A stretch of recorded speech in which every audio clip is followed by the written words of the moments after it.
The quarterly report glowed. Revenue up 32%, retention at 97%, profit margins soaring. Strategic Solutions, the team I built, now generated nearly half of Meridian's profits. $2.3 million from Morrison this quarter, said Jennifer, impressed. The team did that, I said. I just cleared the path. We'd succeeded by trusting talent, not controlling it. Simple, yet rare. Then Marcus spoke. Recruiters keep calling. Big money. I say no, but am I being naive? I looked around, at the brilliant minds I'd hired, each one a star, and every one of them being tempted to leave. Marcus, I said, here's how I see it. Always do what's best for your career. If someone offers you something better, take it. The fact you're still here means we're doing something right. But what if they keep throwing money at me? Then we'll talk comp. But money's not everything. You're tackling real challenges with a team you respect, and your ideas matter here. That counts, Jennifer jumped in. We're growing fast. I made deputy director in just 18 months. Speaking of growth, I said, we just got approval to hire 6 more team members, and we're greenlit to bid on Peterson Industries. That contract could bring in $8 million over 3 years. Excitement buzzed through the room. Peterson was a dream client. Big budget, complex work, premium pay. How'd you get corporate on board? Sarah asked. I didn't have to convince them. Our results did. We've proven we can scale what I left out. The vice president of operations, Richard Steinberg, fought hard to block us. He claimed we were getting too ambitious and wanted the contract for his own division. I had to bypass him. Take the pitch straight to the CFO with hard numbers. Classic corporate politics. All right, team meeting's over, I said. Let's go make some money. As the team left, Jennifer lingered. Alex, can I talk to you? Sure. What's on your mind? Have you noticed Richard acting different? I raised an eyebrow. Go on. I overheard him in the break room saying something about empire building and how some people forget they're part of a team. Did he mention me? Not directly, but everyone knew he meant you. It made sense. Lately, upper management had cooled toward me. Less praise, more delays, polite smiles instead of excitement. I'd chalked it up to envy. Strategic Solutions was outperforming, and that always stirs tension. But this felt deeper, a threat to the old hierarchy. Thanks, Jennifer. I'll watch my back. Just be careful. Success makes enemies. That afternoon, I sat down with Richard for our regular check-in. How's the team? He asked. We just closed the Morrison contract and are starting on Peterson. Peterson surprised me. It's a big contract, usually handled by the main division. My team's delivered 3 projects over $5 million. We're ready. I'm sure, but sometimes success comes at a cultural cost. There it was. He talked about collaboration and synergy. I defended my team's results. You go straight to the CFO. You hire without HR input, he added. I make fast decisions to drive revenue. But you're not the CEO, Alex. You're a director. You're part of a bigger system. He brought up the team-building exercises we skipped. We work on projects, not trust falls, I replied. And that's the problem, he said. You think you're above it. That's when I realized this wasn't about performance. It was about control. And I'd crossed an invisible line. This conversation was about power. And the fact that mine was growing while his was staying the same. Richard, is there something specific you need me to do differently? I need you to think about how your actions affect other people, how your success makes other departments look, how your independence undermines collaborative decision-making. So you want me to be less successful? I want you to be successful in a way that supports the broader organization. And how do I do that? By remembering that there's no I in Team Alex. I almost laughed. He'd actually said it. The most cliched management phrase in the history of corporate America. Of course, Richard. No I in team. I'm glad we understand each other. But But as I walked back to my office, I realized that we understood each other perfectly. Richard saw my department's success as a threat to his authority and a problem that needed to be managed. And I was starting to understand that my days at Meridian Corp might be numbered. The first sign that something was seriously wrong came 2 weeks later during the monthly management meeting. I was presenting the quarterly results for Strategic Solutions, the same presentation I'd given dozens of times before. Revenue numbers, client satisfaction scores, project completion rates, profit margins. All good news, all trends moving in the right direction. But this time, the reception was different. "Alex, these are impressive numbers," said Carol Stevens, the VP of Finance. "But I have some concerns about the sustainability of this growth." "What kind of concerns?" "Well, you're operating with a lot of autonomy. Limited oversight from other departments. That works fine when things are going well. But what happens when you hit a rough patch?" "We've had rough patches. We've handled them." "Have you? Or have you just been lucky so far?" This was new. For 3 years, my department's independence had been viewed as a strength. We moved quickly, made decisions efficiently, and didn't get bogged down in bureaucratic processes. Now, apparently, that independence was a liability. "Carol, I'm not sure I understand the concern. We have established processes, clear accountability structures, and regular reporting mechanisms." "To whom?" asked Richard. "To you, to finance, to the executive team." "But Alex," Richard continued, "your team operates more like a separate company than a department within our company. You have your own culture, your own decision-making processes, your own client relationships. And that's produced the best results in company history. But at what cost?" This from Margaret Walsh, the VP of Human Resources. "We've been getting reports that other departments feel demoralized by the comparisons to Strategic Solutions." "What kind of reports?" "Employees saying that they feel like second-class citizens. Managers feeling like their work isn't valued because it doesn't generate the same revenue as your department." "Margaret, different departments have different functions.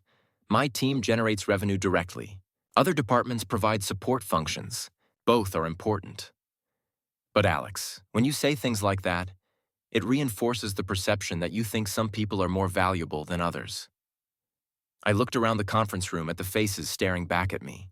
People I'd worked with for years, people who'd praised my department's performance, people who'd benefited from the revenue we generated. Now they were all looking at me like I was the problem. "Let me make sure I understand this correctly," I said slowly. "My department is being criticized for being too successful?" "No one's criticizing your success, Alex," said Richard. "We're questioning whether your approach is sustainable and whether it's in the best interests of the company overall." "Richard, we've increased company revenue by 40%. How is that not in the best interests of the company?" "Because revenue isn't everything, Alex. Culture matters. Morale matters. Teamwork matters." "And how exactly is my team's performance hurting morale?" "By creating unrealistic expectations," said Margaret. "Other departments are being asked why they can't achieve the same results as Strategic Solutions. Managers are being pressured to adopt your methods without understanding the context. So the solution is for my team to perform worse? The solution is for you to be more collaborative," said Richard. "More willing to share credit, more supportive of company-wide initiatives, more focused on what's best for everyone instead of just your department." "Richard, I share credit constantly. I support every reasonable company initiative. And I am focused on what's best for the company, which is why we generate so much revenue." "Alex," Carol interjected, "I think what we're trying to say is that you need to think more about how your actions affect other people." "I think about that constantly. Do you? Because from the outside, it looks like you're building your own empire without much regard for how it impacts the rest of us." There was that word again. Empire. As if success was somehow inherently selfish. "Carol, can you give me a specific example of something my department has done that negatively impacted other departments?" The room went quiet. I waited, genuinely curious to hear what they would say. "Well," Margaret said finally, "there was the situation with the new hires." "What situation?" "You hired 6 people last quarter without going through standard HR processes." I got approval for 6 new positions and hired qualified candidates. But you didn't use our standard interview process. You didn't include other department heads in the decision-making. You just made the hires on your own. Because I know what skills my team needs, and I know how to evaluate candidates for those skills. But Alex, that's not how we do things here. We have processes for a reason. And what reason is that? To ensure that new hires fit with our company culture. To make sure that all stakeholders have input on important decisions. Margaret, I hired 6 people who have been instrumental in our record-breaking performance. How exactly did following a different interview process harm the company? It created the perception that you think you're above company policies. I followed company policies. I got approval for the positions and hired qualified candidates. There's no policy requiring other department heads to approve my hiring decisions. There's no written policy, Richard said, but there are expectations about collaboration and consultation. So I'm being criticized for not following unwritten policies? You're being counseled about the importance of teamwork and cultural fit. Counseled? Is this a disciplinary meeting? This is a conversation about your professional development, said Carol. My professional development? Alex, you're a talented manager with a lot of potential, but if you want to advance in this company, you need to develop better collaborative skills. I stared at her. Carol, my department generates 40% of company revenue.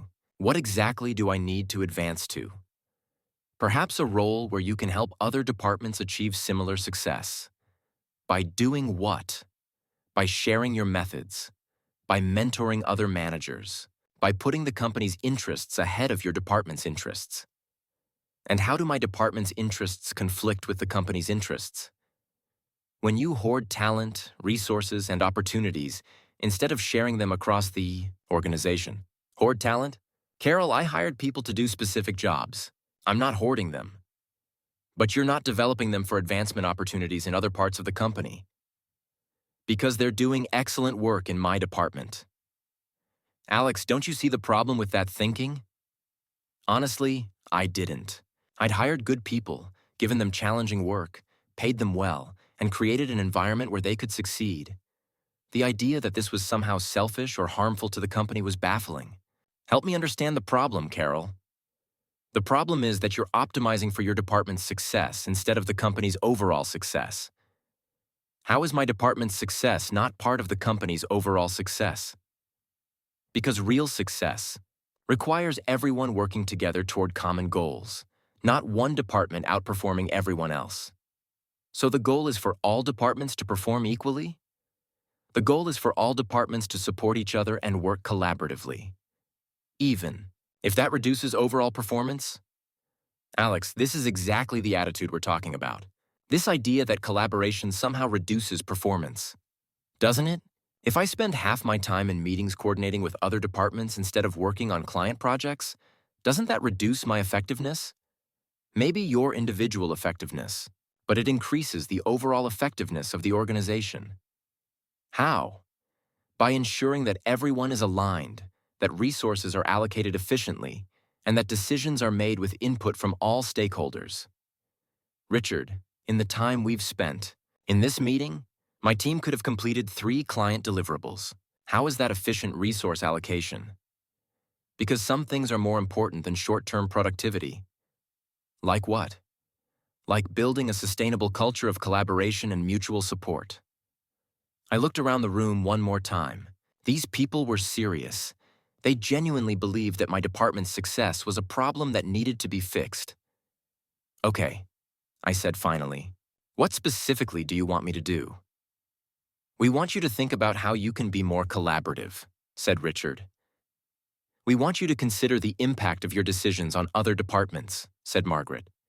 We want you to focus on developing people for advancement throughout the company, not just within your department, said Carol. And we want you to participate more actively in company-wide initiatives, added Richard.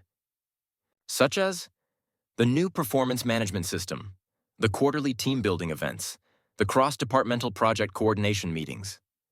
All right, I'll think about it. Good.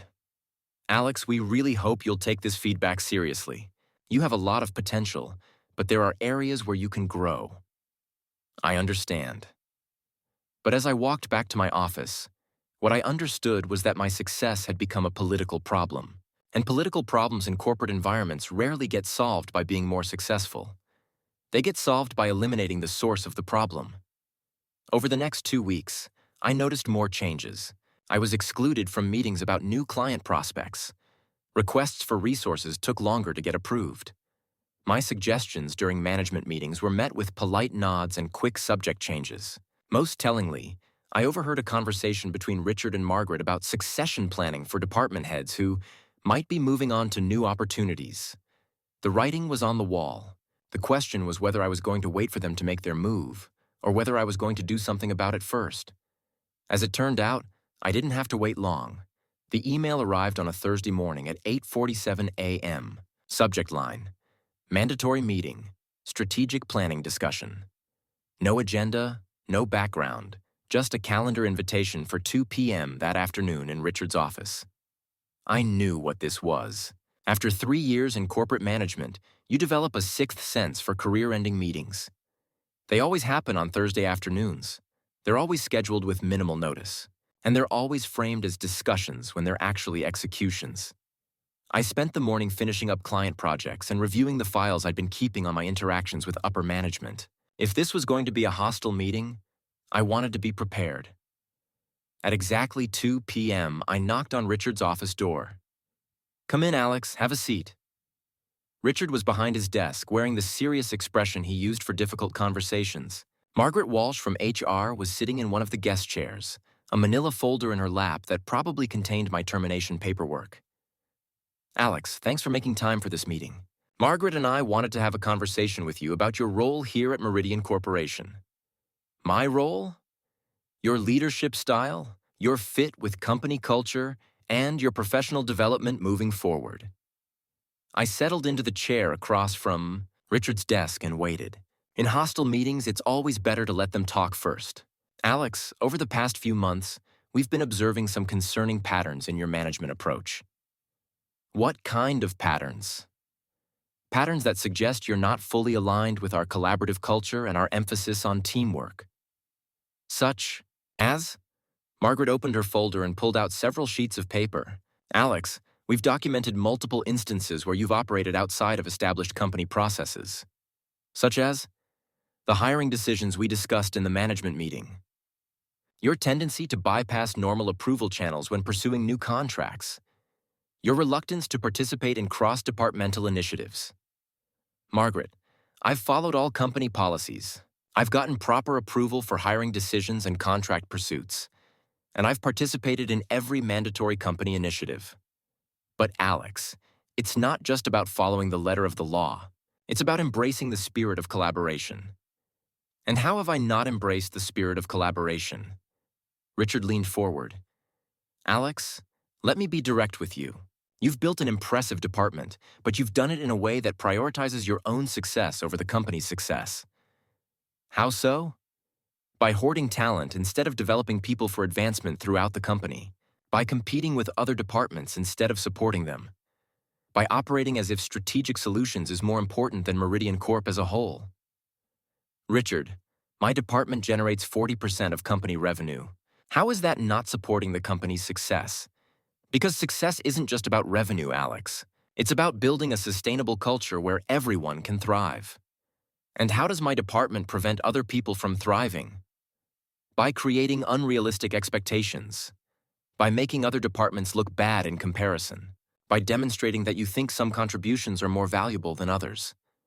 I looked at Margaret, then back at Richard. "Are you firing me? We're having a conversation about your professional development."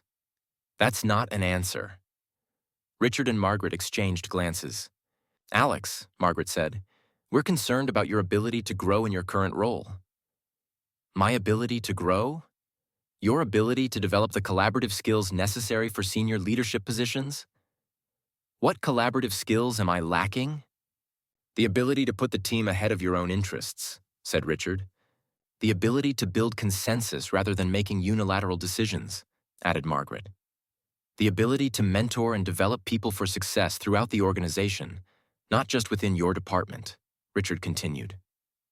"And most importantly," Margaret concluded, The ability to recognize that individual success means nothing if it comes at the expense of team success. I sat there listening to this litany of supposed deficiencies, marveling at how they'd managed to reframe every positive aspect of my leadership as a character flaw. "Let me make sure I understand this," I said slowly. "You're criticizing me for being too focused on results, too independent in my decision-making, and too protective of my team's success." "We're trying to help you understand that there are different kinds of success," said Richard. "And what kind of success should I be focused on? The kind that benefits everyone, not just yourself."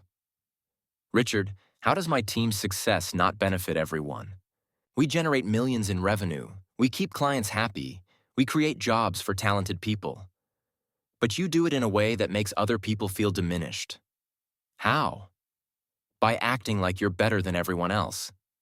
When have I acted like I'm better than everyone else?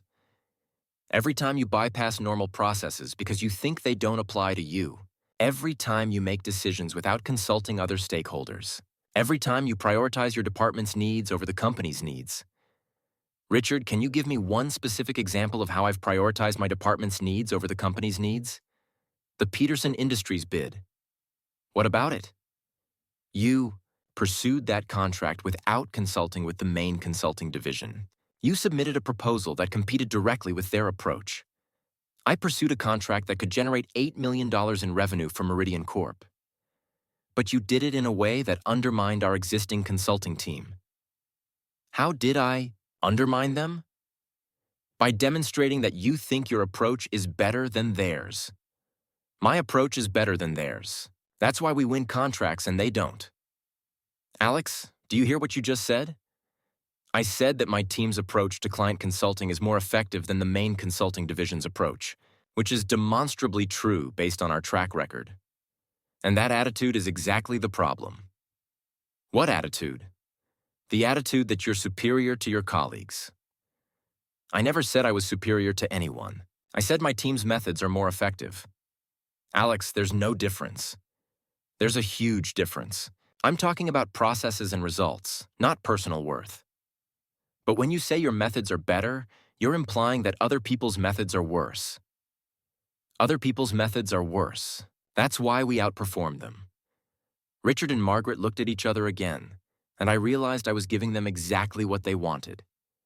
Evidence that I was arrogant and non-collaborative.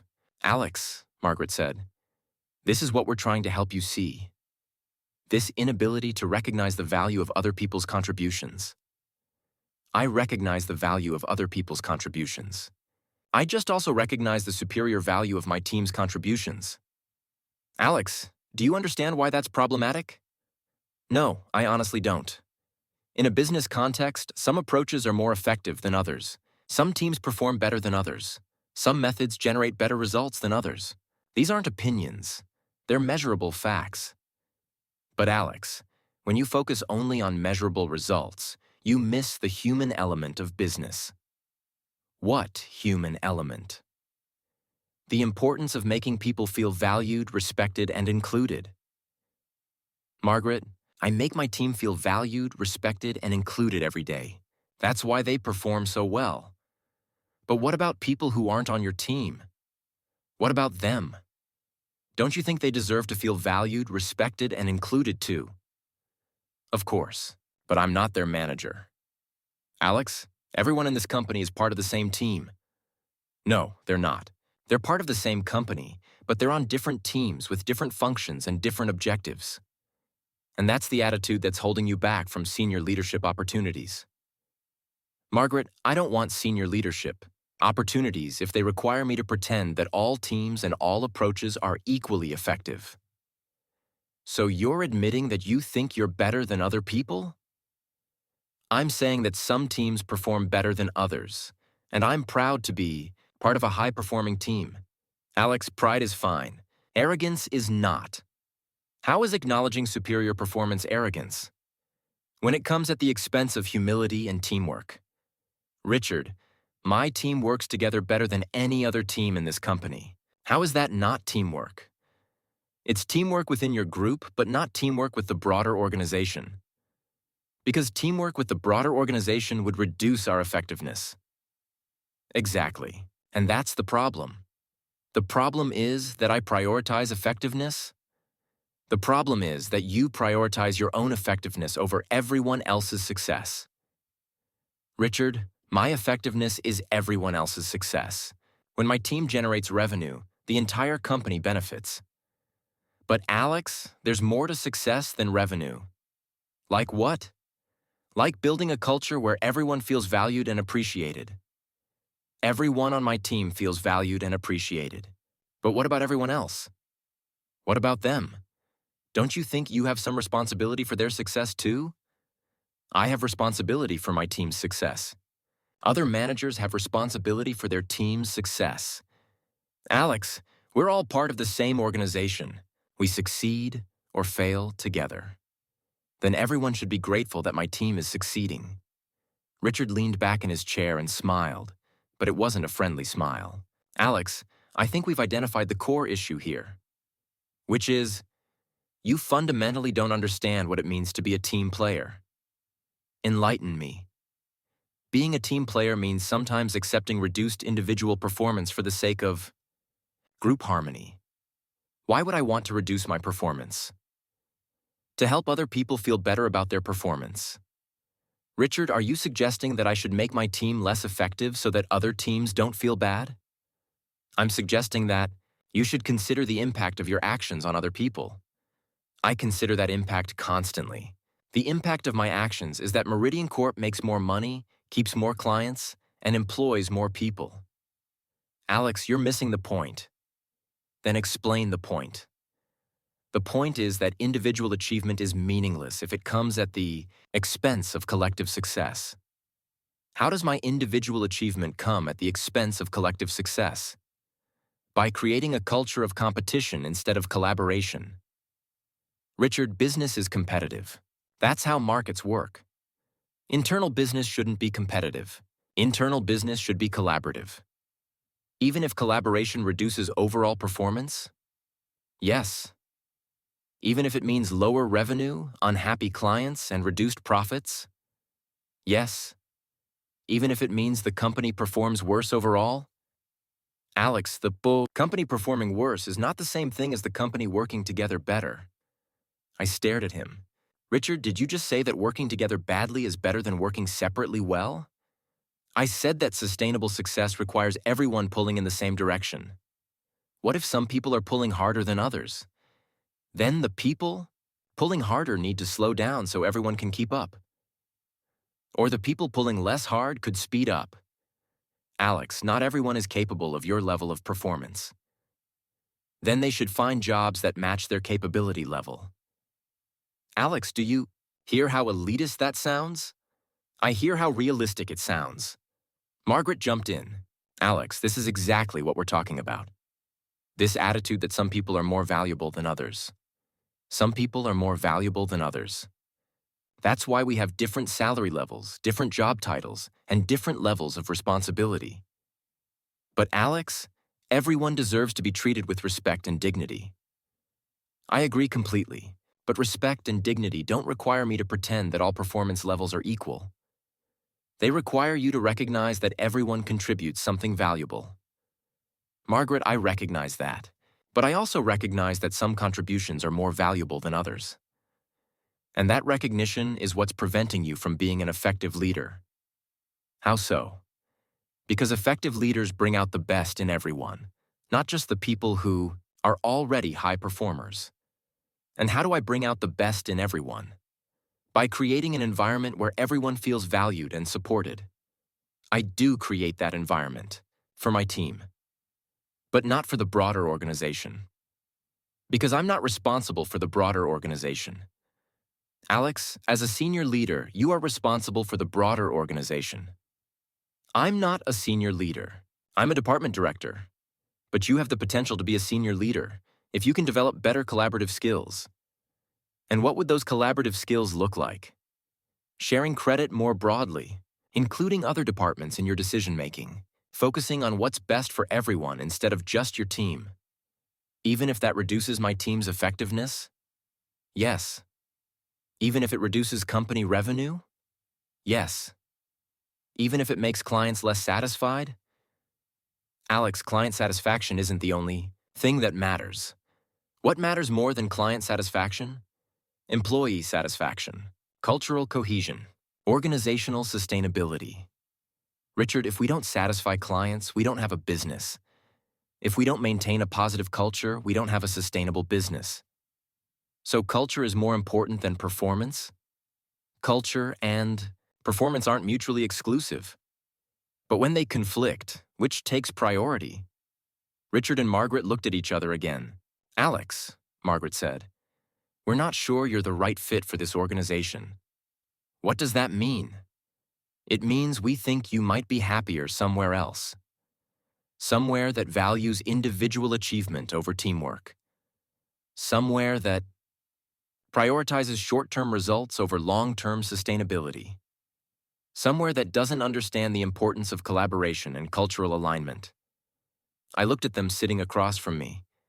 These people who had benefited from my team's success for 3 years, and I realized what this was really about. You're firing me. We're offering you an opportunity to resign. Why? Because your management style is incompatible with our company culture. My management style that generates 40% of company revenue? Your management style that prioritizes individual success over collective success. Richard, what exactly do you want me to say? We want you to acknowledge that you've been operating in a way that's harmful to the organization. Even though the organization has been more successful than ever, success isn't just about numbers, Alex. What is it about? It's about building something sustainable, something that doesn't depend on one person or one department. Richard, are you saying that my department's success is unsustainable? I'm saying that your approach to achieving that success is unsustainable. Because it makes other people feel bad? Because it creates unrealistic expectations and unhealthy competition. So the solution is to lower expectations and eliminate competition? The solution is to create a culture where everyone can succeed together. Even if succeeding together means performing worse individually? Alex, this is exactly the attitude that's preventing you from growing as a leader. I looked at Richard, then at Margaret, then back at Richard. These people were serious.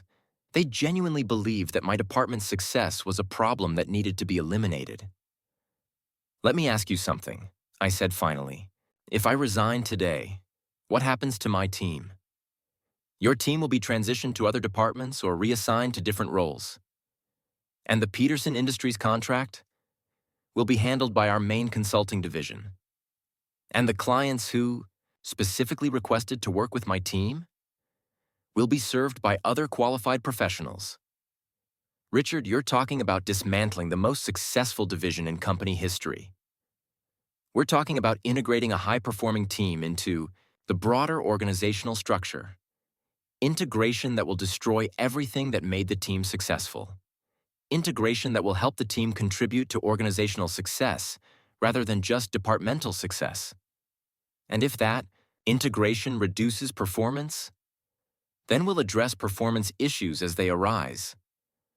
But you're willing to accept reduced performance if it means better collaboration? We're willing to prioritize long-term sustainability over short-term gains. I sat there for a moment, processing what I was hearing. They were going to destroy my team, lose major clients, and reduce company revenue in order to solve a morale problem in other departments. Okay, I said finally. Okay, I'll resign. Richard and Margaret both looked surprised, like they'd been expecting more of a fight. Alex, I think that's the right decision, Margaret said, for you and for the company. I'm sure it is. We'll need you to sign some paperwork, she continued, pulling documents from her folder.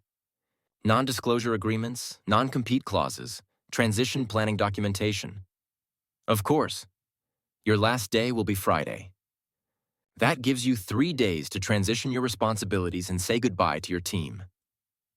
Actually, Margaret, I'd prefer to leave today. Today? Right now, actually. I'll clean up my office and be gone by 5 o'clock. Alex, we really need you to help with the transition. No, you don't. You've made it clear that my methods are incompatible with company culture. The best thing I can do for everyone is to remove myself from the situation immediately.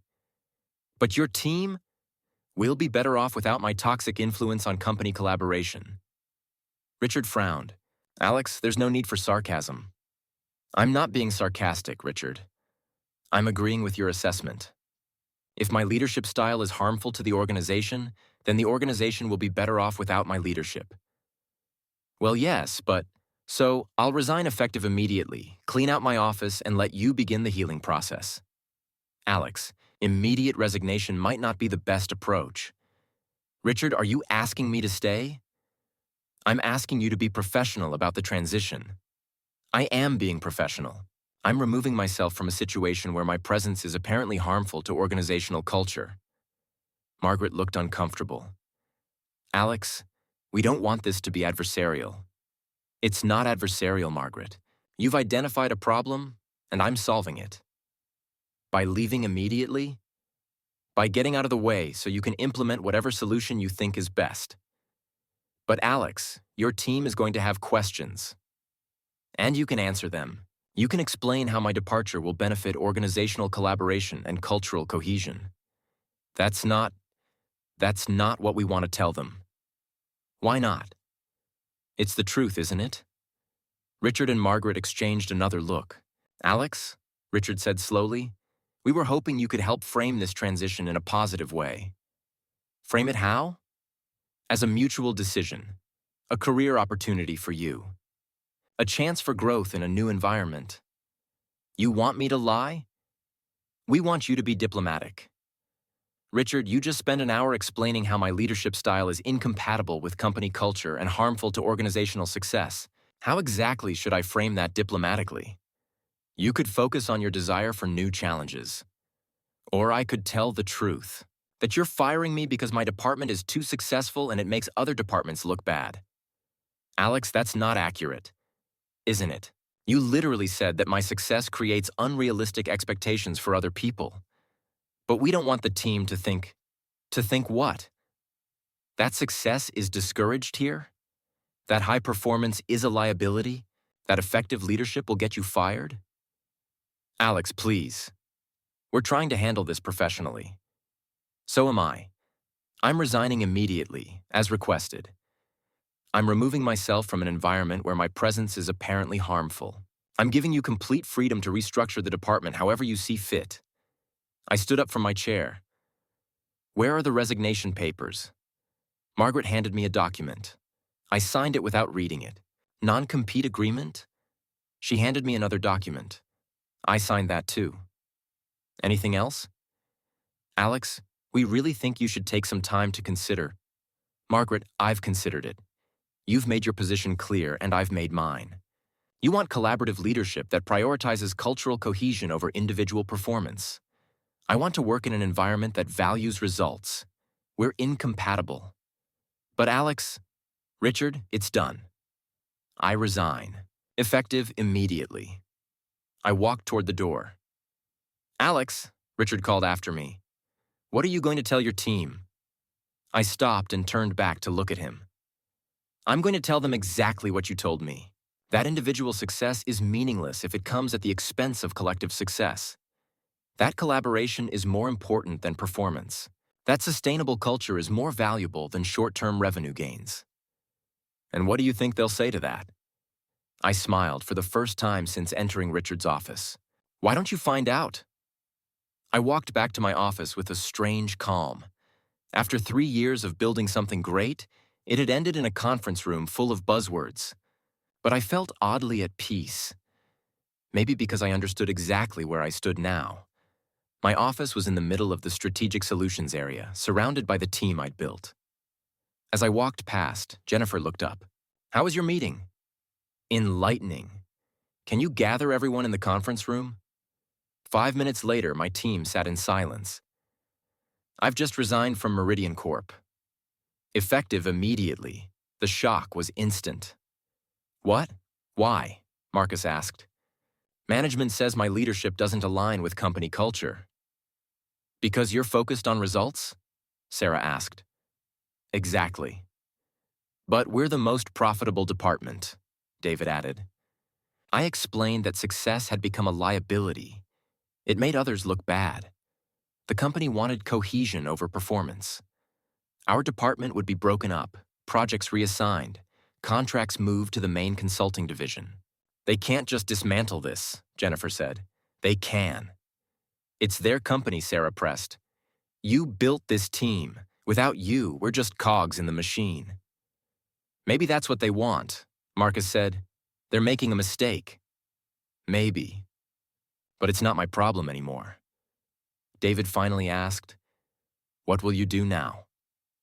"Pack my things. Figure out what's next." Jennifer didn't let up. "What if we don't want to stay here? What if we want to follow you?" I reminded them I had no company, no plan. "Yet," Jennifer said, "you'll build something," she added, "and you'll need a team." They all hinted they'd been contacted by recruiters. "I'm not asking anyone to leave," I said. "We're not asking for promises," Sarah replied. "Just honesty." I paused, looked at all of them. "If I build something new, I'd want to work with you. But I can't guarantee anything now." "Understood," Marcus said. As they left, Jennifer stayed behind. "How long before they realize the mistake?" 6 months, maybe a year. By then, the damage will be done. And they'll blame you. I'll be gone by then. We might not. If you're smart, you will be." She smiled. "We learned from the best. We'll be fine. I know you will." As I sat alone in the now empty room, I looked around one last time. The space where we'd built something real. In a few hours, it would be dismantled. But the story? It wasn't ending. It was just beginning. I spent the next hour cleaning out my office, ignoring the buzz growing in strategic solutions. Urgent phone calls, hushed conversations. Tension was in the air. At 4:30 p.m., my inbox lit up. First, Tom Bradley, Director of Business Development. "Alex, this is insane. You're our key player for client acquisitions. We need to talk." Then Carol Stevens, VP of Finance. "Conflicting reports about your departure. This impacts Q4 projections. Can you clarify?" And finally, Patricia Hoffman, a major client. "Heard troubling news about our account. Call me as soon as possible," but I wasn't replying. I didn't work there anymore. Their fire, not mine, to put out. At 4:45, Jennifer, Marcus, and Sarah appeared at my door. "Alex, David just quit," Jennifer said. "Why?" "They tried to reassign him to Janet Morrison. He refused. Janet's team hadn't landed a new contract in years. He said he won't work under people who don't get what we built," Jennifer added. I warned them to be smart. "Do what's best for your careers." "What if staying together is what's best?" Sarah asked. Before I could respond, an email from Richard popped up. "We need your input on project handoffs. Please don't leave without a transition briefing." I deleted it. At 5 p.m., I boxed up my things. As I walked through the workspace, my team was still at their desks. "You all should head home."